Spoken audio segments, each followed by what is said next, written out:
முக்கியமாக நான் உங்கள் எல்லார்கிட்டையும் கேட்டுக்கிற ஒரு ஒரு அன்பு கட்டளைன்னு கூட நீங்கள் இதை வச்சுக்கலாம். எஸ்பெஷலி பெண்கள் இதை ரொம்பவே கவனித்து கேளுங்க. எதெல்லாம் வீட்டில் பயன்படுத்தக்கூடாது, முக்கியமான விஷயங்கள் எதெல்லாம் பயன்படுத்தக்கூடாதுன்னு சொல்கிறேன், அதெல்லாம் தயவு செய்து நீங்கள் எக்காரணத்தை கொண்டும் பயன்படுத்தாதீங்க. உங்கள் குடும்பத்து மேலே இருக்கிறவங்களுக்கு அக்கறை இருந்தால், உங்கள் குழந்தைகள் மீது உங்களுக்கு உண்மையாகவே அக்கறை இருக்குன்னு கேட்டால் தயவு செய்து இது போன்ற விஷயங்கள் பயன்படுத்தாதீங்க. முதல்ல ஜீனி அப்படின்னு சொல்லக்கூடிய ஒயிட் சுகர், அதை தயவு செய்து பயன்படுத்தாதீங்க. டீலேயோ காஃபிலேயோ மற்ற எந்த விஷயங்கள்லையோ ஒயிட் சுகரை பயன்படுத்தாதீங்க. அது ஒரு ஒயிட் பாய்சன்.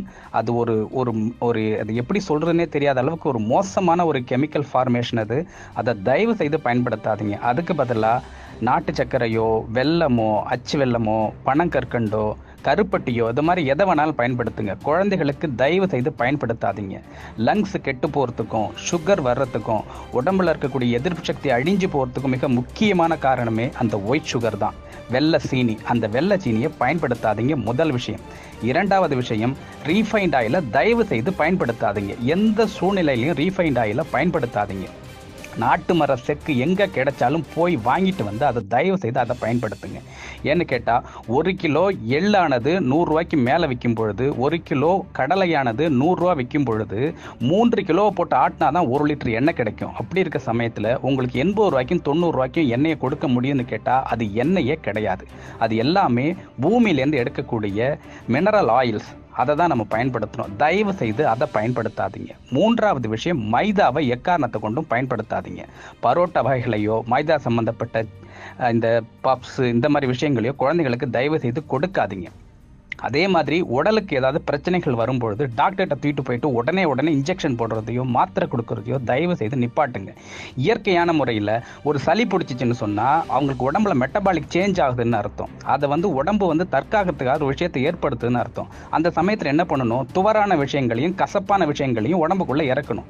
அதை இறக்கும் பொழுது ஆட்டோமேட்டிக்காக அவங்களுக்கு இம்யூன் பவர் வரும், எதிர்ப்பு சக்தி உண்டாகி தானாகவே உடம்பு அதை தாங்கிக்கிறதுக்கூடிய சக்தியை உண்டாக்கும். அதனால் இந்த மாதிரி சின்ன சின்ன விஷயங்களுக்கெல்லாம் டாக்டர்கிட்ட தூக்கிட்டு போகாதீங்க. இதை முக்கியமாக இந்த 3 முதல்ல தவிர்த்துருங்க. நீங்கள் எந்த ஃபுட்டு வேணாலும் யூஸ் பண்ணுங்கள், ஆனால் அதோட இன்க்ரீடியன்ஸ் என்னன்றதை பாருங்கள்.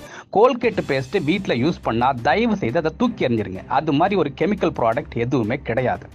இயற்கையான முறையில் உள்ள பேஸ்ட்டை பயன்படுத்துங்க. நேச்சுரல் தயாரிப்பில் இருக்கக்கூடிய பொருட்களை பயன்படுத்துங்க. அது மாதிரி பெருமைக்காக இந்த KFCக்கு போகிறேன், மேரி ப்ரௌனில் போயிட்டு சிக்கன் சாப்பிட்றேன், கிரில் சிக்கன் சாப்பிட்றேன்றதை தயவு செய்து நிப்பாட்டுங்க. ஏன்னு கேட்டால் அதெல்லாம் சிக்கனே கிடையாது. அது ஒரு விதமான கிரீச்சர், அது ஒரு உயிரினம், அவ்வளோதான். அதுக்கு எந்த கெமிக்கலை போட்டு வளர்க்குறானோ அந்த கெமிக்கல் நம்ம உடம்புல அப்படியே ஏறும். எஸ்பெஷலி குழந்தைகளுக்கு கொடுக்காதீங்க. மலட்டுத்தன்மை ஏற்படும். ப்ரீமெச்சுரைசேஷன் சொல்லக்கூடிய 8 வயசில் 7 வயசில் குழந்தைங்க பெரிய பிள்ளை ஆகிறதுக்கு அதுதான் காரணம். அதே மாதிரி 30 வயசு 35 வயசில் மோனோபாஸ்ன்னு சொல்லக்கூடிய பெண்மையை இழந்துருவாங்க அவங்க. அதனால தயவு செய்து அந்த சிக்கன் என்ற விஷயத்தை குழந்தைகளுக்கு கொடுக்காதீங்க.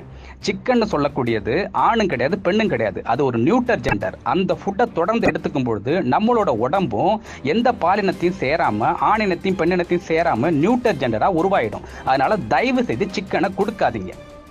இதெல்லாம் முக்கியமான விஷயங்கள். இதை தயவு செய்து முதல்ல கடைபிடிக்க ஆரம்பிங்க. ஒயிட் சுகரை சாப்பிடாதீங்க, எண்ணெயை மாத்துங்க, மைதா பொருட்களை தவிர்த்துருங்க, சிக்கனை சாப்பிடாதீங்க. நன்றி.